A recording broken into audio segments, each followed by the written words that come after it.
Começando aqui nossa análise aprofundada de hoje. Temos em mãos uns textos selecionados do Olavo de Carvalho, que foram compilados pelo Felipe Moura Brasil. O livro é O Mínimo que Você Precisa Saber para Não Ser um Idiota. E a promessa do título e do material é bem direta, né? Oferecer, assim, ferramentas para a gente pensar com mais clareza, especialmente num mundo com tanta informação e, como a fonte coloca, muita manipulação. Nossa ideia aqui é mergulhar nisso, entender os argumentos que aparecem nesses trechos. Que ele faz as perspectivas, né? O foco do autor é muito na cultura, na política, na sociedade, principalmente a brasileira, e sempre com um olhar, assim, bem crítico. E é bom a gente deixar claro logo de cara, o material tem visões bem específicas, às vezes polêmicas, sobre história, ideologia, e sobre o que a fonte vê como uma manipulação bem ampla. O nosso trabalho aqui é apresentar essas ideias como elas estão nos textos, tá? Com neutralidade. O título já chama atenção, né? Para não ser um idiota. A ideia principal que salta logo de cara nos textos é essa necessidade de uma defesa intelectual. A fonte argumenta que, para não ser manipulado, a pessoa precisa quase que entender o jogo, entender como a manipulação funciona, quais são as estratégias dos canalhas, como o texto diz, sem rodeios. Não joga essa ideia para o ar, não. Ela aponta onde isso aconteceria mais. Na linguagem do dia a dia, na mídia, até na educação formal. Há uma insistência forte nos textos sobre como é vital conhecer as técnicas de manipulação da linguagem e da consciência. Sem isso, a fonte argumenta, a liberdade seria meio ilusória. É aí que entra aquela crítica forte ao que o autor chama de analfabetismo funcional e moral das classes falantes. Essa expressão é impactante. Analfabetismo funcional e moral das classes falantes. O que seria isso exatamente na visão da fonte? Não é só não saber ler, imagino. Delo vai bem além. O analfabetismo funcional, como aparece nos textos, seria assim, a incapacidade de entender de verdade, de interpretar, de raciocinar criticamente sobre o que se lê ou ouve, mesmo que a pessoa seja alfabetizada, tenha diploma e tudo. E o moral que ele adiciona seria a dificuldade de fazer julgamentos éticos, sólidos, baseados na realidade. Talvez por seguir discursos prontos, ideologias, sem questionar muito, sabe? A crítica vai direto para quem, em tese, deveria formar opinião. Jornalistas, acadêmicos, intelectuais, mas que, para a fonte, estariam presos nessa condição. Entendi. E isso conecta direto com a crítica que a fonte faz às elites intelectuais e culturais aqui no Brasil, né? Os textos pintam um quadro meio paradoxal. Por um lado, um desprezo soberano pelo conhecimento de verdade, pela busca profunda.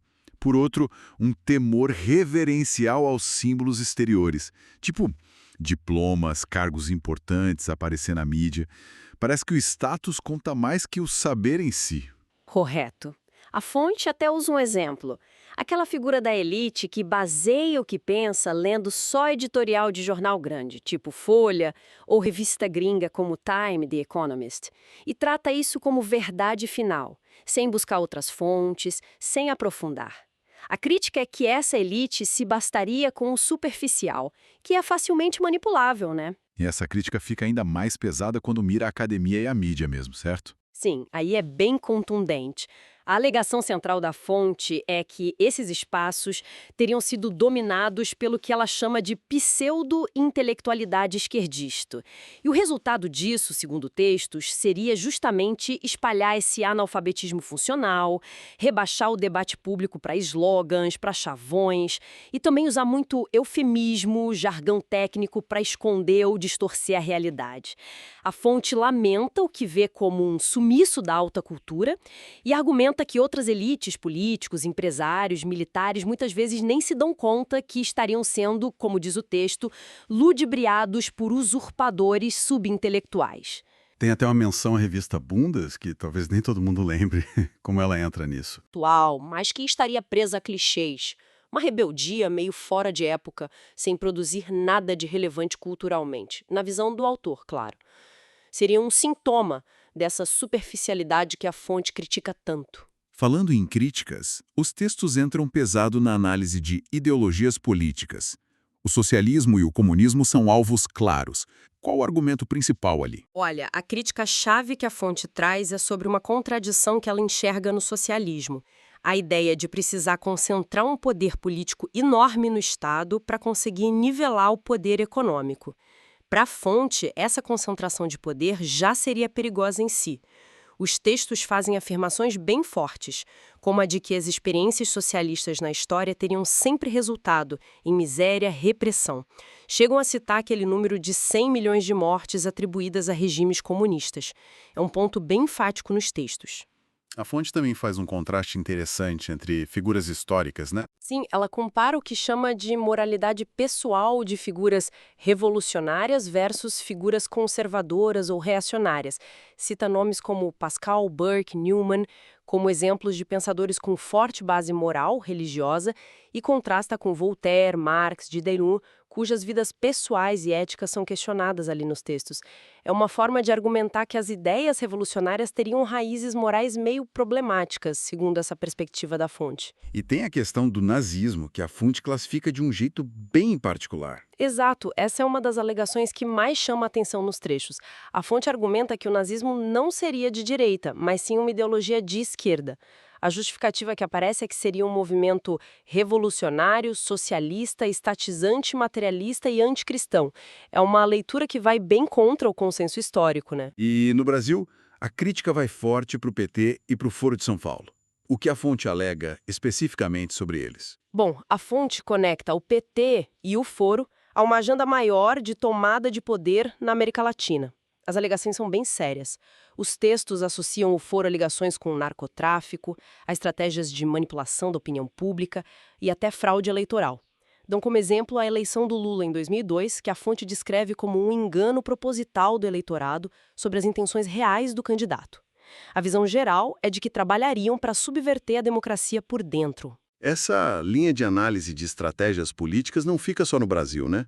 Os textos também criticam a presidência do Obama nos Estados Unidos. Aqui a coisa fica realmente interessante, com menção a estratégias específicas. Sim, a fonte menciona a teoria da estratégia Cloward-Piven. É importante talvez explicar rapidinho. É uma teoria política lá dos anos 60 que sugere que daria para colapsar o capitalismo, sobrecarregando de propósito os serviços sociais do governo. Isso levaria a uma crise que forçaria mudanças socialistas radicais, tipo renda básica universal.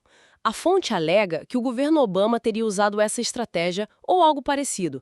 Para quê? Para aumentar a dependência do governo e ganhar politicamente com a crise econômica da época. Além dessa acusação sobre a estratégia econômica, que outras críticas à gestão Obama aparecem nos textos? Tem outras duas críticas principais que os excertos mencionam. A primeira é sobre o caso de Benghazi, o ataque ao consulado americano na Líbia, em 2012. A fonte alega que o governo Obama manipulou a informação de propósito para esconder que foi um ataque terrorista, por motivos políticos internos, segundo a fonte. A segunda crítica forte é sobre as tentativas de maior controle de armas. A fonte não interpreta isso como segurança pública, mas como manobra política, para desarmar opositores e, talvez, armar aliados, colocando isso numa suposta agenda revolucionária maior. Ok. Diante desse cenário todo de críticas, manipulação, declínio intelectual que a fonte descreve, qual seria o caminho para buscar conhecimento e verdade, segundo esses textos? Parece que valoriza muito o esforço individual. Sem dúvida, a fonte bate muito na tecla do esforço intelectual árduo, solitário até. Cita aquele ditado em latim, veritas filia temporis, a verdade é filha do tempo, sugerindo que o conhecimento de verdade não vem do nada, nem de seguir modinha intelectual, mas sim da paciência, da experiência acumulada, de refletir sobre essa experiência e, crucialmente, da humildade intelectual de saber que não sabe tudo. O que é fascinante aqui é como a fonte fala de vocação. Não é algo que a gente ouve tanto hoje. Como isso se encaixa? A fonte apresenta a vocação como um chamado interno mesmo, uma inclinação profunda para uma área do saber, um tipo de atividade. E isso deveria guiar a vida intelectual profissional e contrasta isso diretamente com o que a fonte vê como motivações mais comuns, especialmente no Brasil. Buscar dinheiro, status, prazer rápido. Seguir a vocação exigiria disciplina, estudo sério, muitas vezes nadar contra a maré. dá uma importância enorme ao estudo profundo da história de cada assunto. A fonte critica muito quem opina sobre coisas complexas sem conhecer o status questiones. Ou seja, como está o debate, quem disse o quê, que argumentos já foram derrubados. É um chamado à profundidade contra o superficialismo. Interessante também a distinção que faz sobre caridade. Sim, é um ponto curioso nos textos. Distinguem muito a caridade pessoal direta, eu ajudando alguém que conheço, que vejo, do que a fonte chama, meio pejorativamente, de caridade oficial, estatal. Essa última é vista como ineficaz, burocrática e às vezes até como instrumento de controle social, compra de voto. Faltaria o elemento moral da compaixão genuína, na visão da fonte. Os trechos também abordam temas sociais bem sensíveis, né? E de forma muito direta, o que gera bastante controvérsia. É importante a gente reforçar que estamos só relatando o que está no material, sem endossar nem refutar. Perfeito. A neutralidade aqui é chave, reportando exatamente o que está nos textos. Tem uma crítica radical ao aborto. A fonte questiona essa ideia de que definir ser humano ou quando começa a vida seja só uma convenção social ou legal. E aponta também o que considera inconsistências de políticos como Lula e Dilma sobre isso, acusando de mudar de posição por conveniência política. E sobre o movimento LGBTQIA+, Olha, a visão da fonte é bem crítica e peculiar. Os textos não veem um movimento primariamente como luta por direitos civis, mas como estratégia de engenharia social e de tomada de poder. A fonte chega a citar exemplos históricos, como o Círculo de Stefan George, na Alemanha pré-nazista, como supostos casos anteriores de grupos homossexuais buscando influência política e cultural. E critica também o uso do termo homofobia. Considera uma ferramenta para intimidar e silenciar críticas. Tem também menções a práticas indígenas que são chocantes. Sim, a fonte alega que existe infanticídio em algumas tribos indígenas no Brasil e usa isso para criticar o que vê como um relativismo cultural extremo de antropólogos, ONGs, que, segundo a fonte, tolerariam ou minimizariam esses atos em nome do respeito às culturas, algo que o autor acha moralmente inaceitável. Um conceito que parece amarrar muitas dessas críticas, principalmente as políticas e culturais, é o de mentalidade revolucionária. Pode explicar como a fonte define isso? Claro, a mentalidade revolucionária, como descrita nos textos, não é só defender uma revolução política, é mais um estado de espírito. É a crença profunda de alguém ou de um grupo na própria capacidade e legitimidade para redesenhar tudo, a sociedade, a cultura, até a natureza humana. Geralmente pela política. Quem tem essa mentalidade, segundo a fonte, se coloca acima das leis, da moral comum. Julga os próprios atos não pelo presente, mas por um futuro idealizado que só ele entende e representa. É como se sentir um agente da história, autorizado a tudo para chegar num paraíso terrestre futuro. E quais seriam as características de quem tem essa mentalidade, segundo a fonte? Os textos apontam várias. Primeiro, uma visão bem maniqueísta do mundo. O mal está todo no outro, no sistema atual, nos inimigos da revolução. Segundo, a convicção de que só uma reestruturação total resolve. Rejeita reformas graduais. Terceiro, essa visão de futuro costuma ser vaga, utópica. Serve mais para justificar o presente do que como um plano real. Quarto, e talvez o mais importante, uma tendência forte à autolegitimação. O revolucionário se acha imune a críticas, porque estaria agindo em nome desse bem futuro absoluto. Qualquer crítica é vista como reação, má fé. E como isso se conecta com a ideia de guerra cultural? Disfarçada, o objetivo não seria tomar o poder à força agora, mas sim transformar aos poucos os valores, as percepções, a linguagem, o senso comum da sociedade, usando como armas a educação, a mídia, as artes, a cultura pop. É uma batalha pelo controle das mentes e corações, que, segundo a fonte, muitas vezes passa batida pelas elites tradicionais e pela população, que só percebem quando a mudança já está feita. Nesse contexto, a fonte cita a ideia de tolerância libertadora do filósofo Herbert Marcuse, interpretando como uma estratégia para promover ideias de esquerda e reprimir ativamente qualquer oposição, resumida na frase Toda tolerância para com a esquerda, nenhuma para com a direita. Então, chegando ao fim dessa nossa análise dos excertos do Olavo de Carvalho, o que fica mais forte, fica muito clara essa insistência da fonte na necessidade de vigilância intelectual, constante, contra o que ela descreve como manipulação geral, quase em todo lugar. Fica também uma crítica, nossa, extremamente severa às instituições culturais, acadêmicas e políticas, com foco especial naquelas que a fonte identifica como de esquerda ou progressistas. E do outro lado, emerge a defesa de um caminho individual, bem exigente, de busca pela verdade, pelo conhecimento real, que passaria pelo estudo sério, pela reflexão e por uma recusa do que é superficial e enganoso no mundo de hoje. É uma boa síntese do que a gente viu nos materiais, sim. Procuramos apresentar as ideias, os argumentos, como eles estão lá nos textos, né?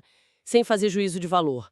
São, sem dúvida, perspectivas bem particulares, muitas vezes polêmicas, que tocam em muitos assuntos, desde filosofia profunda até política do dia a dia, cultura, moral individual.